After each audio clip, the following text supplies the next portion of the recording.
What exactly is the nature of this election? Some say it's a hardliner and also a moderate. Do you see it that way? Well, personally, I don't really see it that way. I think that it's much more complicated than that. I think that both of the major candidates are somewhat centrist.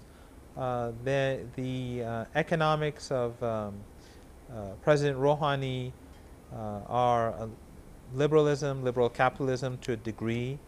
And I think that his chief opponent is more critical of this economic model, and he is concerned more about the widening gap between rich and poor. At the moment, I think that President Rouhani has the advantage because he is the sitting president, and in previous elections, the sitting president in Iran has always won by a very wide margin. So this would be the norm for now. But I think the problem that has been created for President Rouhani is the economic situation in the country. I see. And that has made this presidential election a bit of a challenge.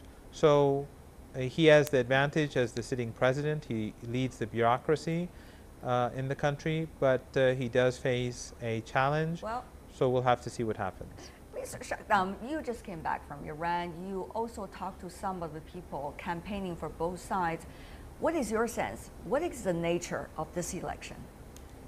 Well, I think this particular election, I think, is very interesting because it's a real exercise in democracy, which I think, really kind of clashes with this idea that Western capitals have had that Iran is not a real democracy. I would say that it's actually quite a it's a thriving democracy. And people in Iran have struck me as being very political in that they're very interested in what happens in their country. But in particular, those issues that the West are actually not concentrating on. So, for example, when you talk about the presidential elections, it's more about what's going to happen towards education or the economy or anything that has to do with, I would say, national policies rather than foreign policy. And that's something that really, kind of piqued my interest, because a lot of the time we talk about foreign policies and the infamous nuclear deal, but really it doesn't really matter to Iranians. What they're more concerned about is what's going to happen in terms of education, employment, and of course the economy as a whole. But in terms of democracy, Iran is actually quite strong and very safe, I would say. Its institutions are quite healthy. And it's, I would say, an oasis of calm, in the Middle East where we have a lot of instability. So it's rather exceptional that Iran has managed against a lot of pressure from outside to actually manage to keep not only its head above water, but actually thrive and become very healthy and very democratic. If I can, we have to make our statement quite brief so that others could also talk. I have to say, even if the international policies would not matter that much, the opinions of the supreme leader seems to still matter a lot, doesn't it? I would say that yes, his opinion matters because he sets the tone, but he doesn't lean heavily on what happens in the country, in the sense that he allows for the people to have that space. Yes and no. It's more complicated than that, and it's really a balance of power, I would say, and it's more as a guardianship, if you will, that it functions as a guardianship, and it's not a dictatorship at all. Really, Professor Marandi, what do you think? I think there are a couple of things that have to be kept in mind, and that is that the president is very important, and so is the leader. The leader is elected indirectly by the public. The public elects a council that elects and that chooses or removes the leader, and there's a direct election for the president. The president does have an important say in foreign policy, although foreign policy is a consensus, is based on consensus. It comes from the Supreme National Security Council. But I think that in general, in this particular election, foreign policy is not a major issue, because most of the candidates, or all of the candidates actually, at the beginning of the campaign, they did agree on key issues, such as on Syria, the nuclear agreement. So I think that this is not a major issue, although the different candidates have their own styles. The major difference is with regards to the economy, and this is the #1 issue for Iranians. The economy is not performing well. Many Iranians who want to vote for President Rouhani, though, they believe that he's had 4 years and he should have the opportunity for another 4 years to complete the job and hopefully improve the economy. Right. His opponents believe that he's had 4 years and that we need someone else to change direction. But the debates were very hard-hitting. Initially there were 6 candidates. Now 2 have dropped out, so there are 4 candidates. And I would say that 3 of the candidates were serious, but now there are 2 serious candidates. That's right. It is a very interesting election. But as I said earlier, the main issue, according to polls, is unemployment. That is at the top of the agenda for voters. After that, it is wages. Other issues are significant, but during this particular election cycle, I think they are less important. I would stress, though, that President Rouhani does have an advantage as the sitting president. Right. That has a lot to do with what is going on in the rest of the world, isn't it, Mr. Li? I mean, economies everywhere in the world do not necessarily enjoy the best times. I guess that is also the case inside Iran. Meanwhile, the sanctions by the West toward Iran as a result of nuclear issue and some of the other political, ideological issues, some suggest still have an impact on the Iranian economy in quite a big way. What would you say, how much really, it seems it is only economy that really matters, but actually it is very much linked to where Iran is and where it wants to be? I think that this is 2 issues.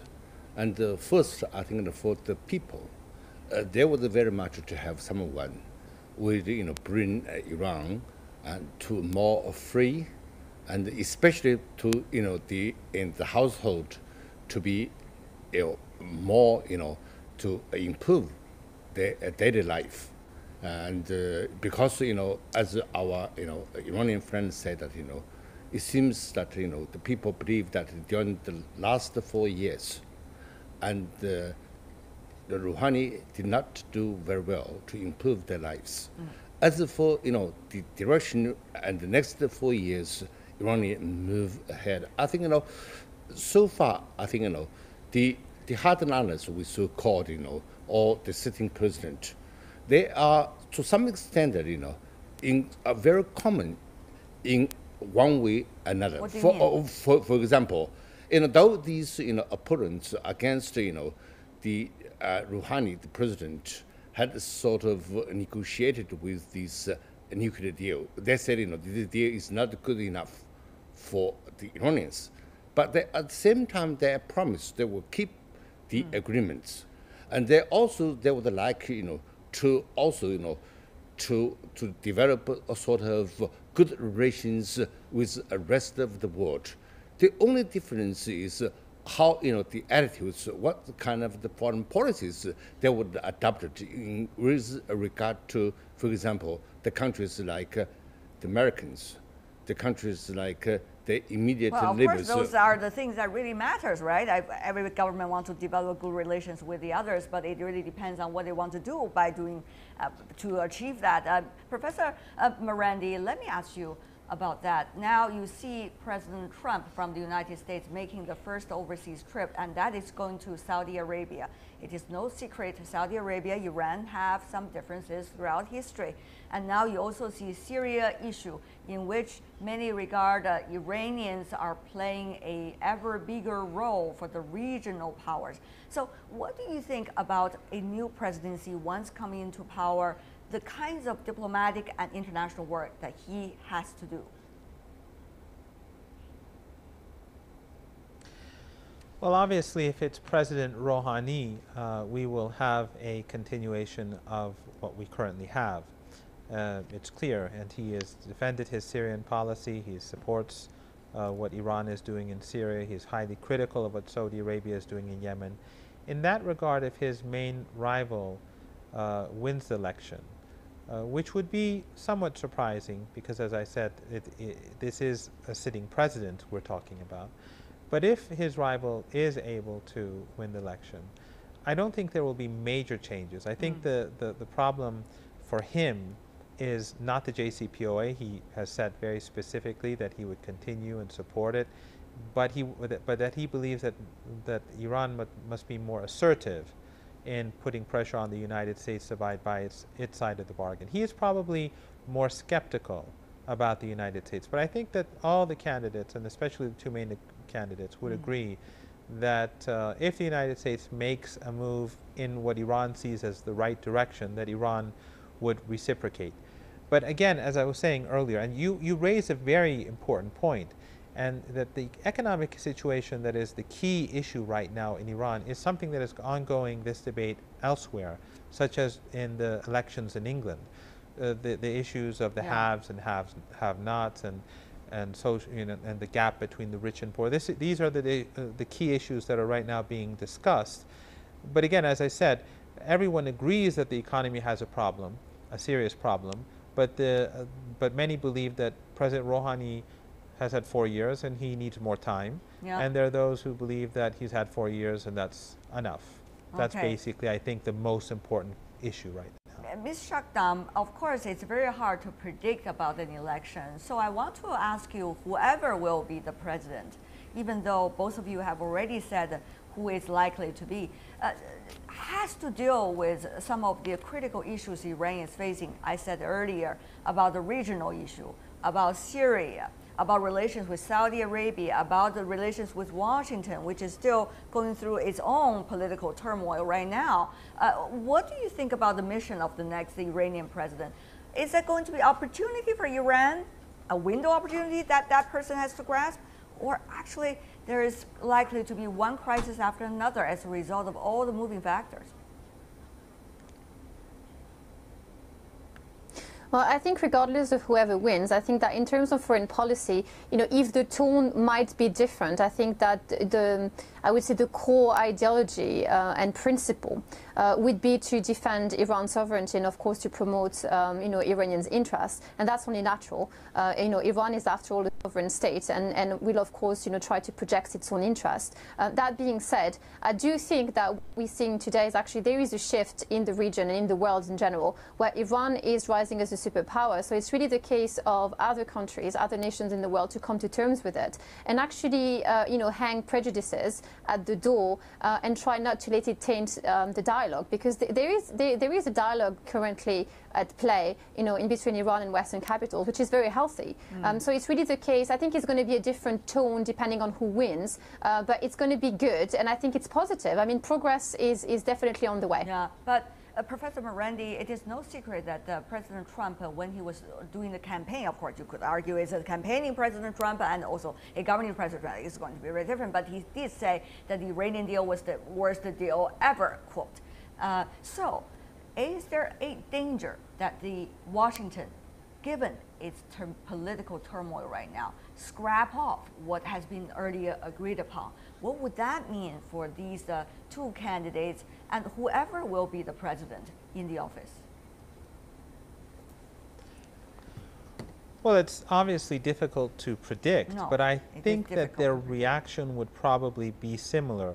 If the United States were to tear up the agreement, then I think Iran would use this situation to try to isolate the United States and to gain sympathy from the international community and to show that it is the United States that is unwilling to abide by its side of the bargain. Right now, the Iranians, of course, are already complaining that the Americans, despite the fact that they've signed the agreement and they're obliged to commit themselves to it, that both under Obama and Trump, they really haven't.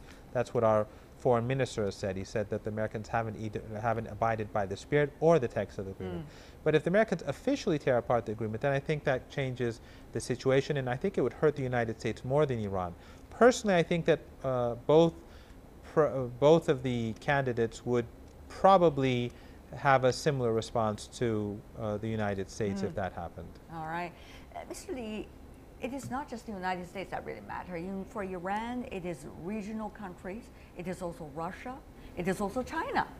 China, for example, with the Belt and Road Initiative, Iran is a very important country in the overall possibilities. And Iranians did join for the Belt and Road Summit this time. So what do you think about the different cards Tehran could play in terms of future international relations once a new president comes into the office? How much space he could explore? I think if Rouhani re-elected, he will continue his the current and the policies, and if we say his opponent to be the next Iran new president, and definitely we don't know exactly how he would conduct the foreign policies, but as we look around, I think the Iranian relations with the United States, to some extent, everyone has agreed that it is becoming worse. There is both sides with confrontational, and Iran enjoying the good relations with China and Russia. So whoever becomes the next Iranian president, and this kind of good and friendly relations would be continue. The key for the Iranian to neutralize American pressure is what is kind of relations or kind of status the Iran could enjoy with the Europeans. I think so far the current Rouhani has good very relations with European countries, and also to some extent to use the Europeans to neutralize the American pressure. So the next, the Iranian president, whether they can manage it, to using European against American, that will be the key point for the next Iranian president. Well, every person has certainly mapped out different kind of strategies for the next president. And your take, very briefly, Ms. Shakdam.